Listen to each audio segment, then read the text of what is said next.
The topic we'll be discussing today is macro and micronutrients. The macronutrients includes proteins, carbohydrates and fats, and the micronutrients includes vitamins and minerals. Vitamins will be further classified on the basis of the solubility into fat-soluble vitamins and the water-soluble vitamins. Now this slide shows the formula to calculate the caloric supply. Up to 10 kg, 100 kilocalories per kg. For an 11 to 20 kg child, 1000 kilocalories plus 50 kilocalories per kg for each kg above 10 kg, and above 20 kg, 1500 kilocalories plus 20 kilocalories per kg for each kg above 20 kg. For instance, you have a child of 15 kg. For a 15 kg child, 1000 kilocalories should already be given, plus for 5 kg we have got 50 kilocalories per kg, so it will be 20 to 50 kilocalories. So the total amount of calories that should be given is 1250 kilocalories per day according to the weight of the child. So we have got different energy sources. We have got proteins, we have got carbohydrates, we have got fats, and their provision of energy from each source is also different. Proteins and carbohydrates are providing the equal amount of energy, that is, both of them are providing 4 kilocalories per gram. As for the fats, they are providing the highest amount of energy source, that is 9 kilocalories per gram. And this is important from the BCQ point of view. Vitamins, we have got fat soluble vitamins, we have got water soluble vitamins. Fat soluble vitamins include vitamin A, D, E, K, and water soluble vitamins includes vitamin B complex, which includes thiamine, that is also vitamin B1, riboflavin, vitamin B2, niacin, vitamin B12.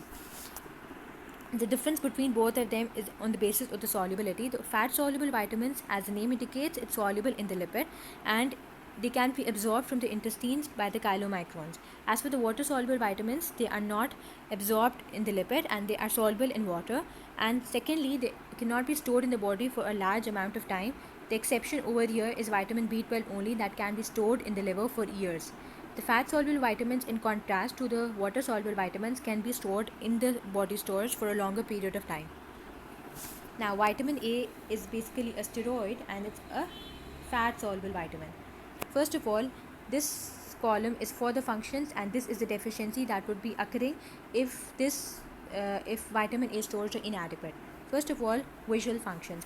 We know in the eye we have got the photoreceptors, that is the rods and cones, and we have got in the photoreceptors we have got 11 cis retinal, that is basically an aldehyde of vitamin A, plus we have got a photon absorbing portion.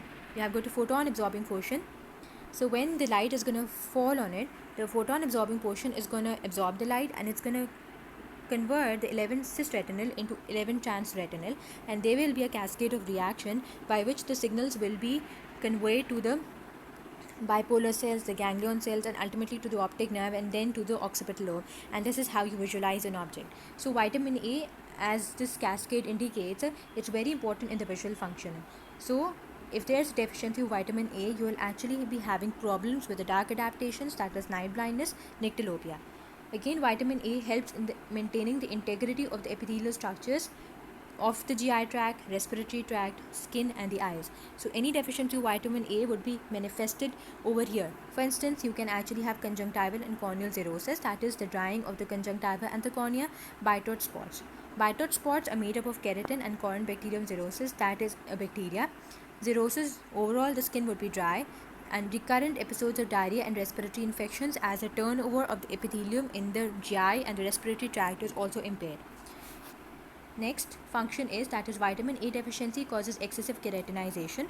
So vitamin A actually impairs the process of keratinization and it actually helps in stopping excessive keratinization.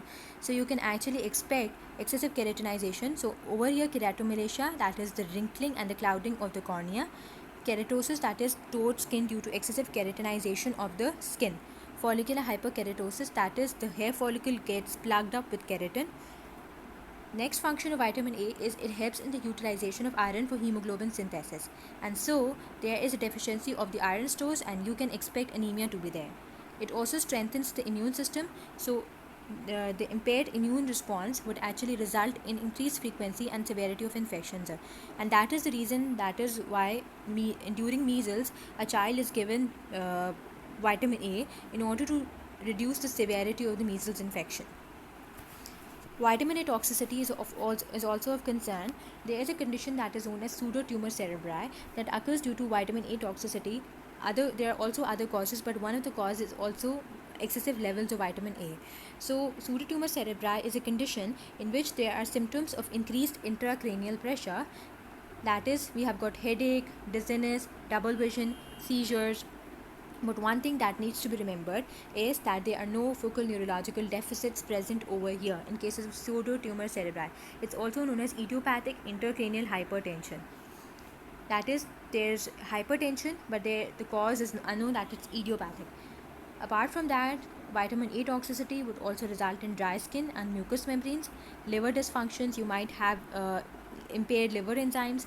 You can also have itching ichthyosis and birth defects in pregnant women. That is why vitamin A should not be given. Retinol, that which is usually given in the treatment of acne, should not be given for at least 3 months prior to conception. The mother should be the female should be taught about the effects, the birth effects that can occur with vitamin A if given to her, if she is taking treatment for her acne.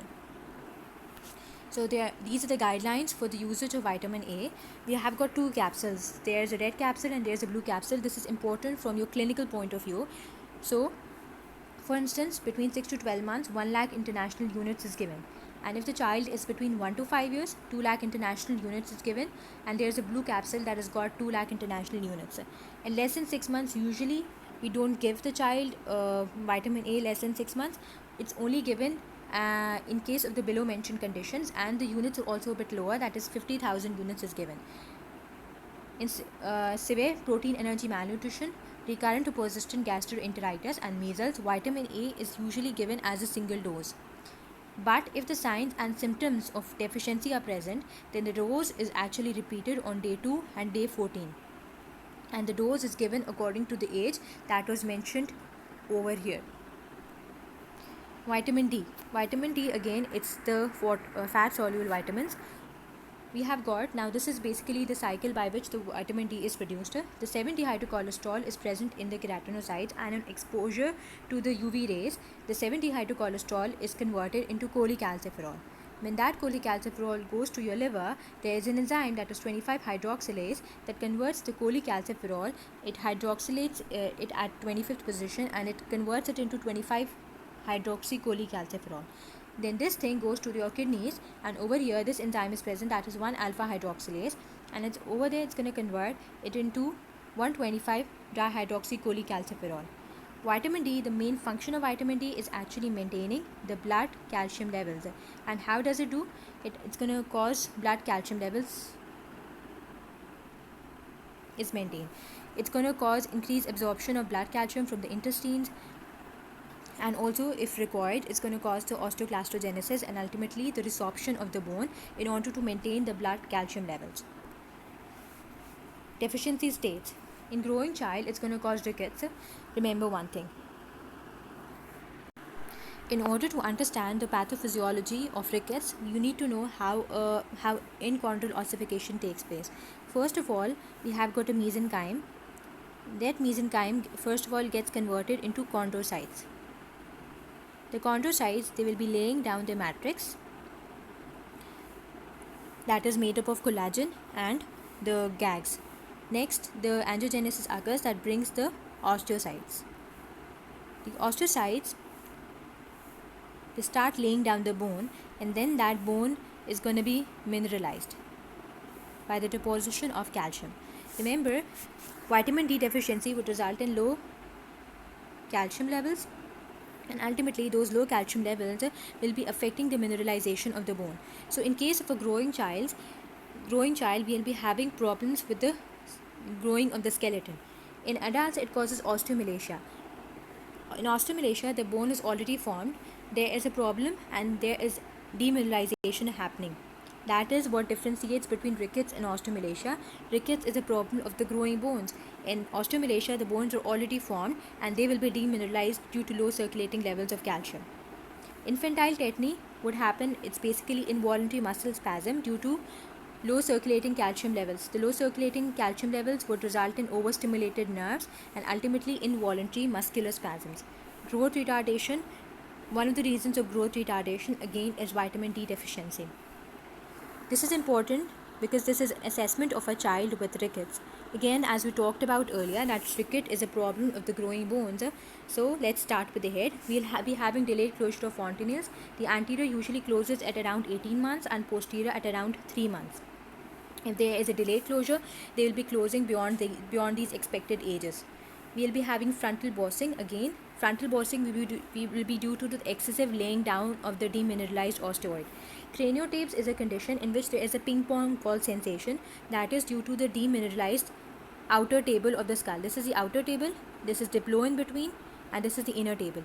This thing, the outer table, is not mineralized properly due to low circulating calcium levels, and that is why when you press it, it has got a ping pong ball like sensation, and this is usually elicited on the occipital and the posterior parietal regions.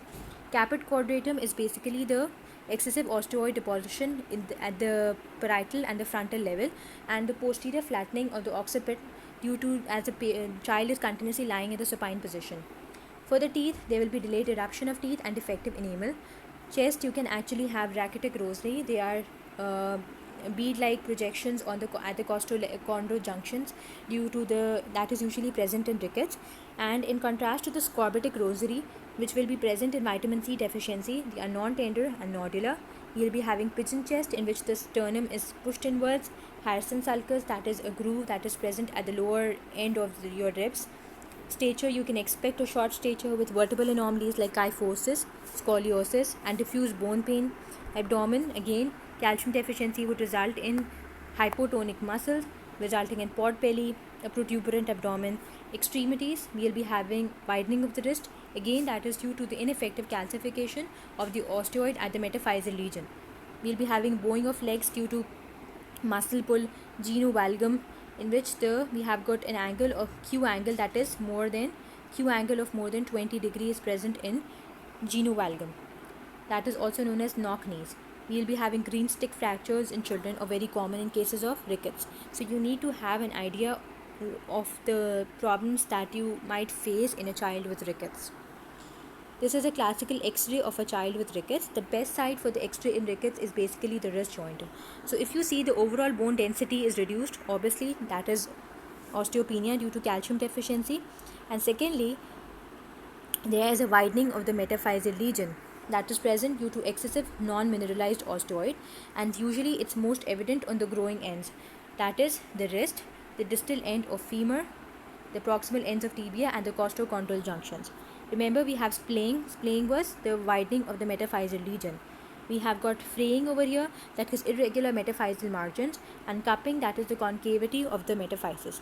These findings are exclusively found in a child with rickets. Vitamin E, again, it's a fat soluble vitamin. Vitamin E, it acts as an antioxidant and it stabilizes the membrane. There is a mnemonic over here in cases of deficiency of vitamin. E is basically for vitamin E, and MAN. M is for muscle breakdown of the striated muscle that will ultimately result in proximal myopathy. Creatinuria due to the breakdown of muscles and the release of the creatine in your urine. The spheroid deposition in the smooth muscle. Spheroid is basically a pigment, storage pigment that gets deposited in your smooth muscles. A is for anemia and N is for neurological. So what happens is basically it stabilizes the membrane, and when the membranes are not stabilized, you have these problems of muscle, red blood cells, and neurons. Neurological, we'll be having cerebellar ataxia, peripheral neuropathy, posterior column abnormalities. Vitamin K, as discussed, it basically causes carboxylation of factor 2, 7, 9, 10, protein C and S in the liver. So in case of deficiency, it will be resulting in the hemorrhagic disease of the newborn, which will be discussed in the neonatology. Vitamin C. Vitamin C, remember, we have got collagen, and collagen has got proline residues. Proline is an amino acid. And vitamin C, this is a proline residue. Vitamin C helps in the hydroxylation of proline, and that hydroxylated proline would be stabilizing the triple helical structure of the collagen. So in case of vitamin C deficiency, you can expect a weakened collagen structure or even the absence of collagen. So this is important because collagen is something that is present in many locations of the body. We have got 5 types of collagen. The collagen type 1. The collagen type 1 is present in your skin, the bone, The 2 is characteristically present in the cartilage, and the 3 is also present in your skin. 4 we know is present in the basement membrane, and 5 is present in your blood vessel, synovium, corneal stroma, lungs, etc. So this is of importance because we'll be having a defective collagen and we'll be having problems in all these structures. Also, vitamin C aids in the absorption of iron. If you take a vitamin C rich diet, it will help you in the absorption of iron. Scurvy. Scurvy is basically due to severe deficiency of vitamin C. It's less common in infants provided that the mother's stores are adequate. Over here, we'll be having, again, the problems will be in the bones, the musculoskeletal tissue. So you can expect that there will be a defective laying down of the matrix with defective laying down of the bone matrix with normal mineralization. Mineralization would be normal, but the bone matrix laying down would be impaired. However, the mineralization would be normal over here. So the musculoskeletal issues that would be present in scurvy would be generalized tenderness, especially in the legs, defective osteoid matrix formation, and increased resorption of the bone. The children have got a typical frog-like position. Hips and knees are actually semi-flexed, pseudo-paralysis. Delayed wound healing, we know whenever there is a process of wound healing, there is a process of fibrosis happening, and that fibrosis would require collagen, and ultimately when it's not present, you'll be having delayed wound healing. Subperiosteal and perifollicular hemorrhages, again it will because the capillaries are fragile and you can expect subperiosteal and perifollicular hemorrhages. Again, we have got scorbutic rosary that is present at the costochondral junctions. Anemia due to low absorption of iron in case of vitamin C deficiency. The X-ray findings, this is a classical X-ray of a child with scurvy. So we have got, if we talk about scorbutic rosary, in contrast to the rachitic rosary, the scorbutic rosary is basically tender and angular, whereas the rachitic rosary was more nodular. We have got a ground glass appearance of the bone, again due to the inadequate laying down of the matrix. We have got cortical thinning. The cortex is basically reduced to a pencil point cortex. The white line of Franknell, as the arrow indicates, this is a white line of Franknell, and the reason it's present is basically because there is cartilage proliferation is basically decreased, but there is normal mineralization happening. We have got Traumerfield zone. Beneath this white line of Franknell, we have got a lucent metaphyseal line that is present beneath this white line of Franknell, and this is known as basically the Traumerfield zone. This lucent zone is known as the Traumerfield zone. Next, we have the Wimberger's ring, which is not present over here. In Wimberger's ring, the epiphysis is basically rounded like this, and there is basically a sclerotic rim with a lucent area in between. There is Pelkin spur. The Pelkin spur would be if the white line of Franknell, it extends beyond the metaphyseal region. This is known as Pelkin spur, and it's prone to fractures, and those fractures then they are known as the Pelkin fractures. We have got subperiosteal hemorrhages due to capillary fragility, and also the child might bleed into their knee joints or elsewhere, into joints elsewhere, resulting in hemarthrosis. That's a very painful condition. The rest of the vitamins will be discussed in the next slides.